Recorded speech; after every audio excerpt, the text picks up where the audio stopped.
En esta hermosa oportunidad, hermanos y amigos, me es un privilegio saludarlos en el nombre de Cristo Jesús, deseándoles toda clase de bendición. Al mismo tiempo, para mí es un gran privilegio poder estar al frente de ustedes y compartir junto con ustedes la bendita palabra del Señor.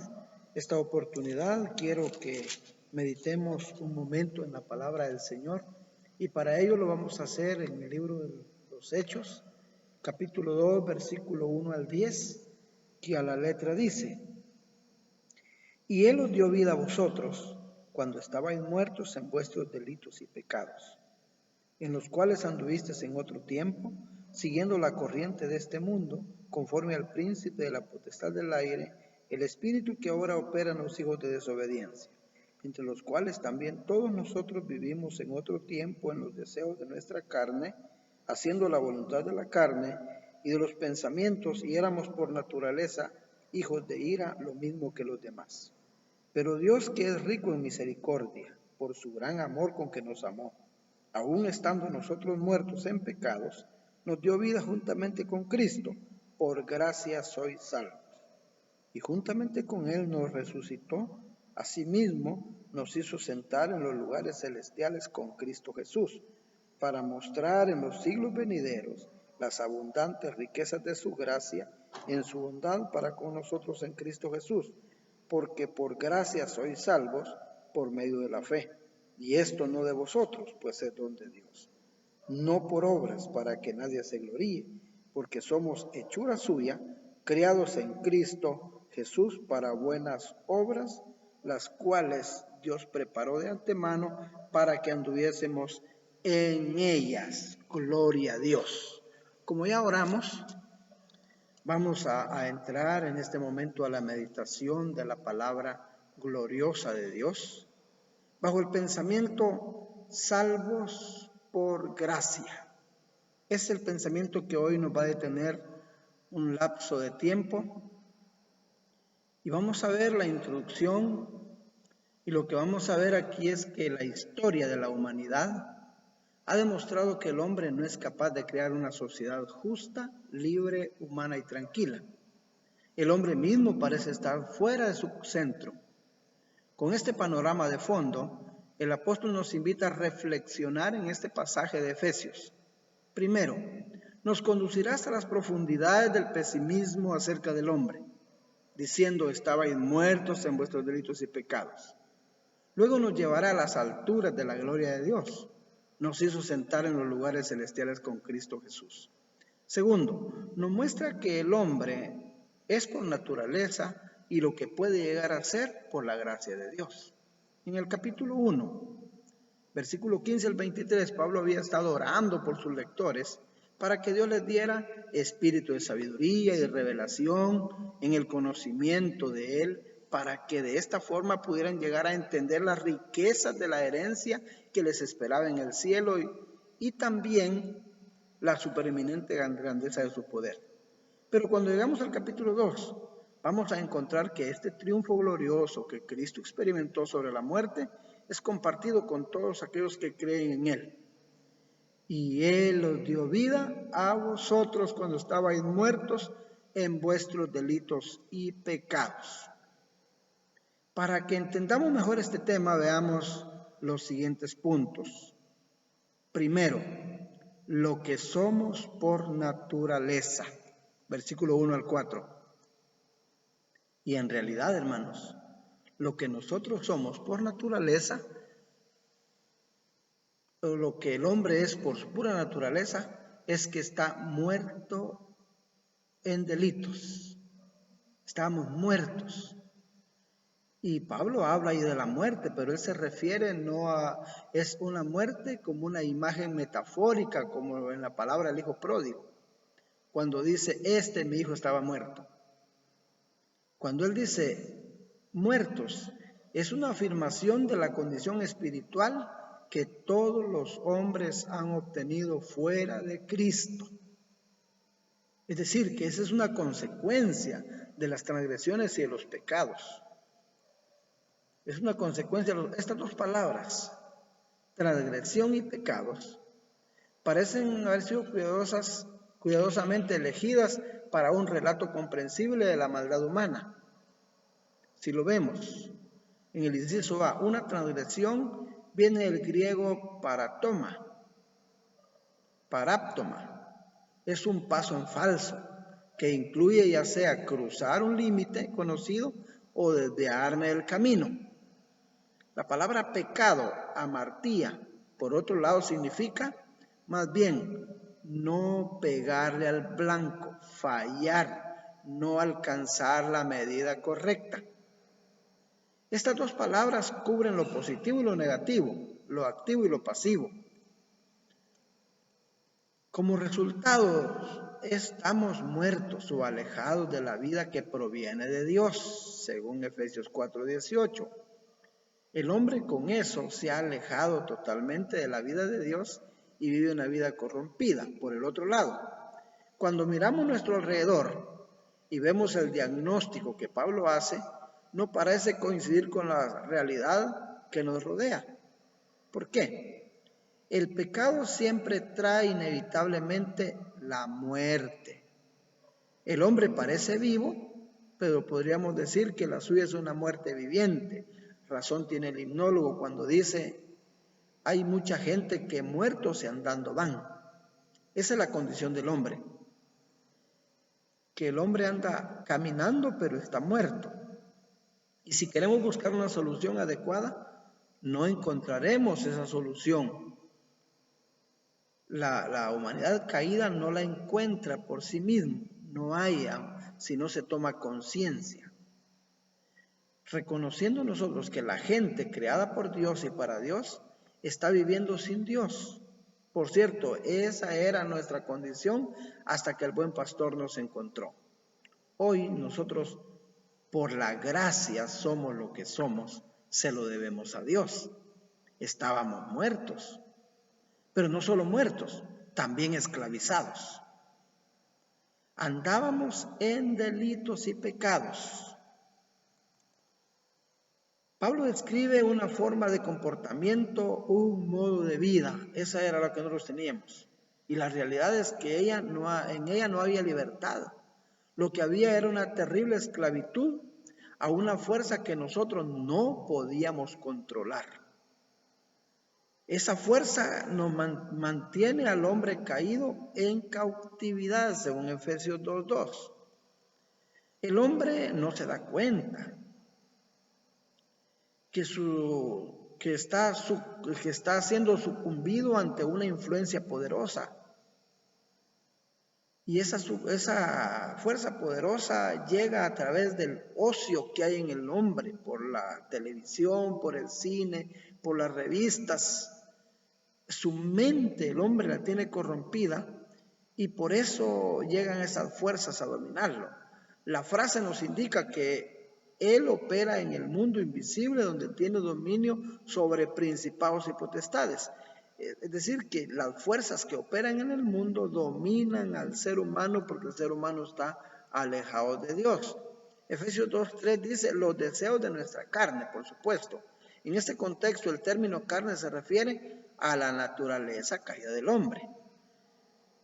Pero eso no es culpa de nadie más, no podemos culpar esa condición, es el mundo, es el diablo, es la carne. Nosotros mismos somos los principales culpables porque a sabiendas y voluntariamente nos habíamos rebelado contra la autoridad de Dios y así nos convertimos en hijos de ira. Nosotros mismos, nadie nos convirtió. Nuestra debilidad, nuestras fuerzas carnales, le dimos rienda suelta y éramos esclavizados por ello, pero dándole continuidad, no solo esclavos. Llegamos a la condición de ser condenados. ¿Estamos viendo lo que el hombre es por naturaleza? Pablo expresa por medio de esta frase, éramos por naturaleza hijos de ira, y la ira de Dios cuando cae es para condenar a las personas, Efesios 2:3. Debemos aclarar que la expresión hijos de ira no se refiere a niños que han caído en desobediencia, que están bajo la ira. Pablo utiliza aquí otro hebraísmo como hijos de desobediencia para referirse a la humanidad que ha rechazado, que se ha rebelado contra Dios y han llegado a ser objetos de su ira. Veamos también que la ira de Dios no está reñida con su misericordia y su amor.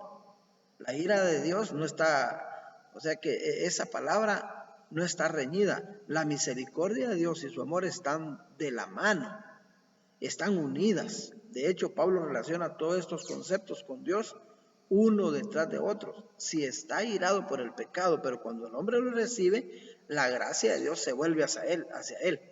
Éramos por naturaleza hijos de ira, pero su rica misericordia, por su amor con que nos amó, en medio de esta condición desesperada, el hombre enfrenta por su naturaleza caída. Pero Dios ha intervenido para revertir nuestra situación. ¡Qué bueno! Amados hermanos y amigos, qué bueno es Dios. ¡Qué maravilloso! Ahora veamos lo que somos ahora ya por la gracia. ¿Cómo es que Dios hizo esto? ¿Por qué ha hecho esto Dios? ¿Qué es esto? Que nos ha dado su gracia. En estos versículos hagamos una afirmación, que Dios nos ha salvado por su gracia, versículos 5 y 8. Pablo también describe la salvación en términos de nuestra unión con Cristo, es decir, que se logra, se obtiene únicamente al habernos unido con Cristo, y al habernos unido con Cristo, según el versículo 5, nos dio vida juntamente con Él. El versículo 6 declara que nos ha resucitado Él, ahora nos ha resucitado, y al mismo tiempo no solo nos resucitó, sino que nos eleva a los lugares celestiales para sentarnos con Cristo. Lo asombroso es que esto se logra únicamente acerca de la relación que tenemos con Él. Solo cuando nos relacionamos con Él. Es asombroso esto, porque Pablo no escribe solamente a Cristo que se siente en los lugares celestiales, sino que también nosotros alcanzamos eso, cuando nos unimos a Cristo, a llegar a esos lugares celestiales. Notemos bien, Dios resucitó, levantó y nos sentó a nosotros con Cristo. Es fundamental que nosotros le demos toda la importancia de vida al hecho de que todos estos beneficios los recibimos en virtud de habernos unido con Cristo. Hay que subrayar.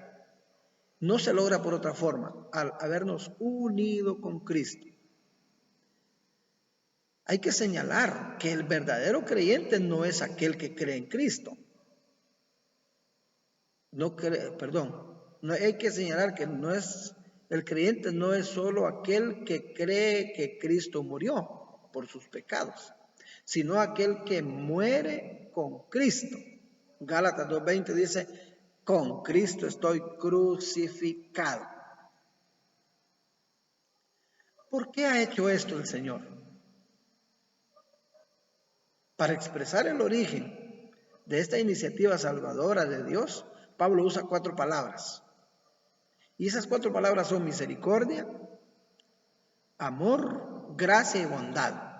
Estas 4 misericordias, estas 4 palabras son la razón por qué Dios ha hecho esto. La misericordia, el amor y la gracia y la bondad de Dios no cupieron ya en el corazón de Dios, sino que se desbordaron y llegaron hasta lo profundo de la pecaminosidad del hombre para cambiarlo. Porque estábamos muertos, por lo tanto éramos incapaces de salvarnos nosotros mismos. No había ninguna obra que pudiera hacer, ningún mérito que nos ayudara a obtener esa salvación. Todo lo recibimos como un favor inmerecido de parte de Dios únicamente por la palabra fe, por haber creído en Él, de manera que no hay lugar para que alguien diga por buenas obras, por esto, por lo otro, lo alcancé. Esto le corresponde únicamente a Él. Con el fin de poder mostrar, Él lo hizo, con el fin de poder mostrar en los siglos venideros las abundantes riquezas de su gracia, versículo 7. Cuando Dios levantó y exaltó a Cristo, demostró la supereminente grandeza de su poder, según Efesios 1:19, cuando resucitó a Cristo. Pero veamos esto. Pero cuando nos levantó a nosotros, demostró también las abundantes riquezas de su gracia. Si en Cristo, cuando resucitó a Cristo, mostró su poder, cuando nos resucitó a nosotros, demostró su gracia, su amor, su misericordia, para demostrar que ahora somos evidencias vivientes de su bondad, que señalan hacia Él, y lo seguirán haciendo durante toda la eternidad, no solo en ella, sino también ahora. Nosotros no pensemos que solo en la eternidad, ahora nosotros también podemos demostrar la grandeza de lo que Dios ha hecho en nosotros por medio de obras que glorifiquen su nombre, porque somos hechura, creados. ¿Por quién? Por Él. ¿Para qué? Para buenas obras, las cuales Dios preparó de antemano para que anduviésemos en ellas y que en nosotros tuvieran buenas obras. Versículo 10. No son las humanas, sino buenas obras inspiradas por el ministerio del Espíritu Santo en nuestras vidas. Pablo explica con claridad que somos salvos por la gracia, no por obras para que nadie se gloríe. Versículo 9. Sin embargo, la verdadera salvación siempre produce frutos. Así que, aunque no somos salvos por obras, sí hemos sido creados en Cristo para que demos frutos y los frutos sean nuestras buenas obras. Concluye, subrayando un contraste con lo que dijo al principio. Cuando estábamos muertos en nuestros delitos y pecados, andábamos siguiendo la corriente de este mundo, según Efesios 2:2. Ahora que hemos resucitado con Cristo, Dios ha preparado buenas obras para que andemos en ellas. Si antes andábamos en la corriente de este mundo, hoy andamos en buenas obras. Por lo tanto, la nueva vida en Cristo es una manifestación del glorioso, grandioso poder de Dios. El contraste es absoluto, por lo tanto, la nueva vida en Cristo se tiene que percibir en nosotros mientras vivamos en este mundo y sigue en la eternidad. Ilustrando, desde que el primer hombre pecó, el pecado se multiplicó en la raza humana, de modo que dijo Dios que el pensamiento y los designios del hombre eran solo de hacer el mal, según Génesis. Este pecado abarcó a todos los humanos, tanto judíos como gentiles. Pablo dice en Romanos 3:23, por cuanto todos pecaron y están destituidos de la gloria de Dios, siendo tan grave que Pablo dice que la paga del pecado es muerte. Romanos 6:23, pero a pesar de todo, Dios ha mostrado su amor en que siendo aún pecadores, Cristo murió por nosotros. Es decir, que sobreabundó su gracia y nos dio vida juntamente con Cristo. Concluyendo, de manera que el pecado ha traído trágicas consecuencias a la raza humana.